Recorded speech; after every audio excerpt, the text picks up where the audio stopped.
Yeah. Flat out. Metalworks. If it don't drag, it don't matter.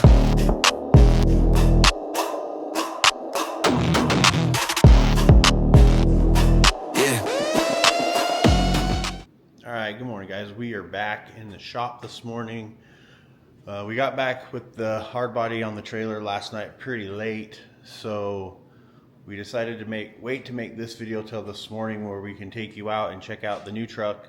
A little bit better video of that. All right, so this is what all the fuss has been about. It's a 2002 two-wheel drive crew cab Nissan Frontier. So the thing with these trucks is they are all sitting on four-wheel drive chassis. So that's why we picked up the hard body. We're gonna front clip the hard body, pull it off, build a box tube frame from the firewall back, stock floor it, and get this truck laid out. So our goal is to do all of that, get it done by FF 2027. I got a set of 20-inch infinity wheels in the back. I've had the truck for actually about a month now. Been kind of just keeping it off to the side. I did rip the fender flares off. I really like that shaved fender flare look. I bought a shaved door handle kit. We've been working on getting this door handle shaved out. New headlights. I need to get a new bumper, new tailgate, a few little things, but the truck was super clean overall. It's a V6. So it should make for some good bones for this project. So it should be pretty awesome. I'm really excited about it. I've been wanting one of these for a while just so we can take everybody around with us. Get 4 people in it, but it's still mini.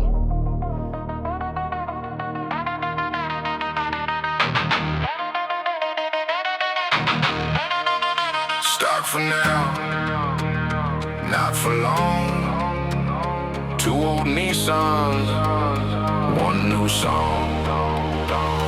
Cut it down, build it back. Frontier body, hard body tracks. 2 trucks in, 1 comes out. Flat out Metalworks, that's what we're about. Cut it low, make it clean. Build the truck nobody's seen. Every weld, every line, every detail right. Meticulous details bring it to life.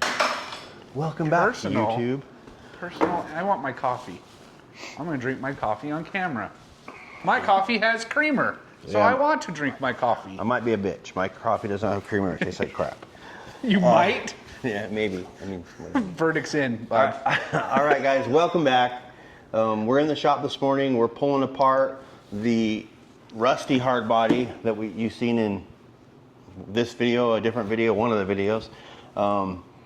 I let my 13-year-old come down to the shop. He likes tearing stuff apart, working on cars, so I let him come down for the last couple nights and just have at it. So there's pieces all over the place. All the, the little bit more simpler stuff's taken off of this. Today we're gonna get the cab taken off, cut in half so we can get it onto a trailer easy, get the bed off, cut it in half. We're also gonna plasma cut out a lot of the body lines from like the door panels and the rear fenders, so we can use that for like gas tank filler doors for the white Nissan. Some door filler, body line for door fillers when we shave doors. Nissan, yeah, hard Nissan body. hard bodies have it in The body line In the is body line, yeah. unique enough that if you have the opportunity, you should always. It's just our hoarder mentality, also. Save those crucial parts. I mean, Yeah. you can knock one out with a good sheet metal brake. Not saying that that's a good way to do it. It's just easy when you have the body line already sitting there from the manufacturer. So, but the reason we're doing that is this hard body chassis is the same as a two-wheel drive Frontier chassis. Now, my Frontier, being a 4-door, is on a 4-wheel drive chassis. So the goal for this is, everything still lines up. The core support lines up. All the parts line up where the steering mount lines up. Everything lines up really good with this. I thought about doing a Toyota front end, so I'd already have a 5-lug conversion. But I feel like converting the 6-lug to 5 lugs way easier than trying to reline up the core support and all that kind of stuff. The other thing too with this is why I'm not trying to do a scratch built entire chassis is my personal opinion. So much of the front chassis on these mini trucks, because they're so small and everything's so tight when you put big wheels on it, that everything gets hidden away. I mean, you know, big brake calipers or something's visible through the wheels, but so much of it's covered up that I feel like you don't have a very big engine bay, and if you put fenders in it, you're not going to see nothing. Put big tubs on it, you don't see it. So I think we're miles ahead if we just keep all the geometry of this front clip, and then from the firewall back, box tube it out. Really focus my time on the rear suspension, which is what everybody likes to look at anyway. You go to a show and you're always looking at the rear suspension, not like, oh my gosh, this guy has not our aftermarket front control saying arms. You're a rear guy, is what you're saying? I'm a rear end guy. Well, I don't know. You better preference that a little different. Anyway, I'm not being gender specific. Oh, I'm derailing. No, but for real, this will be a lot easier, I think, transition. So once this is done, we'll put all the work into this chassis, get this chassis laid frame on 20, stock floor body dropped, and then we will just roll the Nissan My Frontier in, and then lift it up on the lift, take it apart, roll the monstrosity four-wheel drive chassis out, and then set this right down onto a stock floor body dropped chassis. Are we gonna try to put the motor in first before the cab, or set the cab then set the motor? So my goal, we'll try it, but what I was thinking is if we bring it in forward and then use a cherry picker from the front, we should be able to just kind of leave the engine right in its place. Okay. And then just roll the chassis out from the back and then roll the new chassis in. And then slowly set it down and figure out what mounts are the same. Yeah, everything should be the same. Or if the motor mount's not the same, the base plate for the motor mount's probably the same. Yeah. So there might be a little bit of fabricating like when we get to D-Day when we actually put it together. Though I'm sure there'll be lots of little things. But the transmission, like the transmission mount and stuff, might be a little different, but still minimal compared to. Yeah, and the good thing is the Frontier is still drivable, so we can measure off of it. We can duplicate all the things that are necessary. The transmission crossmember, any of the driveline. Yeah. Crossmember stuff, any of that stuff we can still measure off of my Frontier. So like I said, it should be a pretty seamless transition. So we're just going to finish getting this done for the day, get this off, everything we can get off, get all these parts onto a trailer, get them to the dumps, and then we're going to bring his white bed down and start kind of cutting it out and measuring for cutting that out, stock flooring that so we can actually get it back on the truck. And get the bed back on the truck. We're going to stock floor the bed and then bracket it up, like put some shims in it to shim it up. So then when we do the chassis later in the year, when it's done, we can just take the shims out and the bed will be stock Tom's floored. just trying to guilt me into stock flooring it now. Yeah, he's going to have it done before Forbidden Fantasies. He thinks he won't, but then he's going to be like... I'm not against it, but... We do have a lot of projects. I don't want to take away from all the other shop time. Yeah. With my truck. So we'll just see how it goes. We'll see how fast or how where we're at in the process of this truck, because we really want to get this truck to Forbidden Fantasies this year. And his truck can go. It would be bagged and it'd be cooler laid if it frame, was but stock floored. But we're just gonna see. We're gonna just work as hard as we can. So. We'll see, no promises on that one. But our goal is for this truck to be at Forbidden Fantasies, stock floor body dropped, chassis painted, big wheels, some interior stuff done. I don't know if we'll have the actual body completely painted or what, but that's our goal. So I don't think it's unreasonable. I don't think it is either. So okay, we're gonna do that. We'll get the camera rolling. Get after it. Let's roll. Let it ride. Let it rip, Cater Chip. Let it rip, Cater Chip.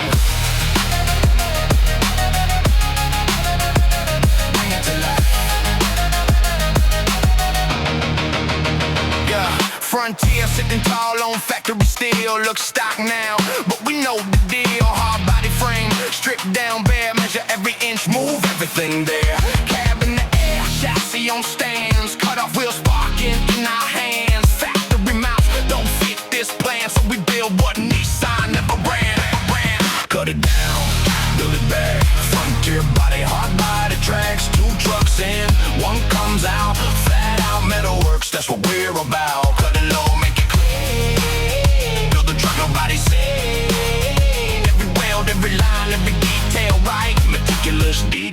bring it to life.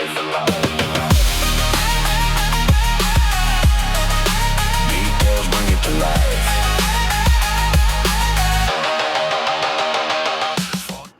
Okay, as you can see, the entire body is removed from the hard body frame, getting it ready for air suspension. We are going to be stock flooring this and box tubing from the firewall back. So that's kind of what we'll do next. We'll kind of get a lot of the extra stuff off that we're going to use, like the gas tank, shocks, stuff like that. And then start mocking up the box tubing for the stock floor body drop and the suspension. As far as the front end of this truck, we'll try to pull it apart, see what we want to keep. Of course, we're going to replace the ball joints, the upper and lower control arm ball joints, the bushings, the tie rod ends, steering arm ends, whatever we're going to, you know, all that stuff that's been worn out over time. And then we'll decide if there's anything else we're just going to switch out or keep. And then we will, like I said, we're going to start mocking up this for air and stock floor. As far as the Nissan, this is, once again, we've talked about it, but this is it. It's a 4-door, 2-wheel drive. So on these, like I said before, it's a 4-wheel drive chassis, but it's a 2-wheel drive. I've already started shaving everything out. We replaced the headlights. We'll get a new bumper. Shaved out the fender flare holes, shaved door handles. I'm going to do some stuff to the tailgate, so I'll probably keep the tailgate over here so I can work on that. There's a set of 20s in the back of it, some Infinity 20s we'll throw on this. We'll use those for a little while until we decide what we want to do long term on this. But this will probably go over to body, start getting the bodywork sanded. The other cool thing about that is it's fully drivable still. So if we need to bring it back over here to get measurements off of it for the chassis, whatever we want to do, we can work on the interior. So that's kind of the cool thing about doing it the way we did it, is this truck stays fully mobile until that frame's done. So that's I think a pretty good way to do it. Yeah, that's where we're at so far. So we'll come over to the chassis and start ripping it apart, start mocking it up and getting measurements. Details bring it to life. Got the front end completely stripped. Torsion bars are out. This one's actually out too. Just gotta pull it out. Ta-da! Yeah, the whole front end's stripped. So now what we're gonna do is we'll come in, we'll cut off this lower side with the bump stops, and I guess it's engine cross member, but basically it's just bump stop brackets. So we'll cut those off. Get ready to start putting the upper bag mount. These lower control arms are just garbage. We ordered another set, so they'll go, and then we'll start welding the bag mount to the bottom of these, and then welding in the upper bag plate for the front suspension. And then we'll finish tearing down the rest of it, and then start mocking up the length, because we do have to stretch the frame in theory. So the box tube basically coming from around the firewall somewhere to, it's under the cab. Have you measured it yet? The under the cab length, not the exact wheelbase. I just gotta figure the two-way wheelbases, and then yeah. I just wondered if you had we got to figure that out. How many inches? I haven't looked. So, but in theory, it'll be just box tube. We'll stretch that out, and then we'll go back in and measure where the cab mounts are. Put the cab mounts in based off of the Frontier instead of the hard body. And back here, you won't do a notch or anything. You'll just do it'll tubing. Be tubing from the firewall back, basically. I've got some ideas, kind of sketched out how I'll do it. But yeah, we're gonna box tube all that, 4-link it, cantilever the bags, do all the cool stuff, put the gas tank probably just behind the rear cross member, so it's just in the back.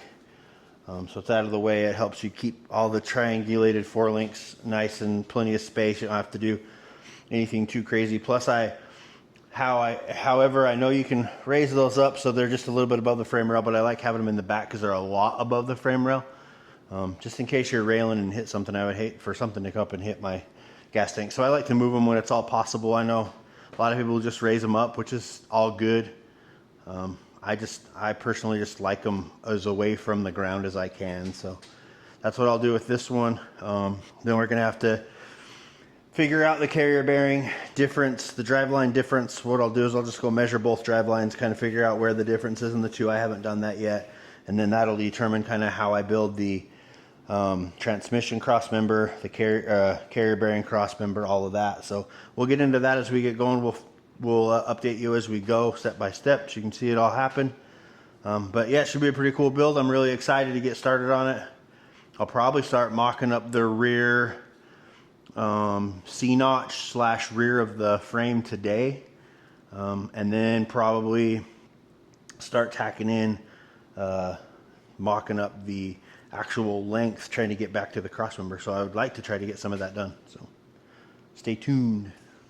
All right. Yeah, and the reason that we use the stock gas tanks, these trucks do not like inline fuel pumps. They're really weird about fuel pressure. So anytime you can use the stock fuel pump, the engines are just a lot happier. So, and it's nice about the hard body gas tanks is they're pretty compact. They have a nice flat edge to mount them. I know, you can get a fuel cell and drop in, but why mess with it if you don't have to? If they work the way they do and easy enough, it's just one less thing that is factory, so it's going to work. Yeah, in our opinion, that's just kind of the easy route, but it's a good route. Usually, I like to cover it up anyway, so I'll do some kind of opening in the bed so you can show off the suspension, but why show off the gas tank? They look good if they're just painted to match, so I just stick them in the back. I think it looks good that way, so that's how we do it. That's how we do it around here. That's around here. It is, kind of the work smarter, not harder. How many times have I said that? Yeah. But you got to. And it saves a little bit of money. You try to stay on a budget. You're not doing a $250,000 C10. You're doing a $15,000, $20,000 mini truck. So it's not really. Not saying nothing against the people that want to spend that much money on their mini trucks. I personally, if I'm going to invest $250,000, it's probably going to be in something bigger that's usable for the money, right? Like dually or something. But yeah, that's where we're at. So we'll just keep moving along. Get on to the next step. Frontier skin, that's where this whole thing begins. Stop today, laid out when it's through. Take 2 Nissans, make something new. Cut, measure, burn it in, lift, set, start again. Steel, sparks, make it right, build it low, build it tight, build it tight, build it tight, build it tight, build it tight, build it tight, build it tight. Cut it down, build it back. Frontier body, hard body tracks. 2 trucks in, one comes out. FlatOut Metalworks, that's what we're about.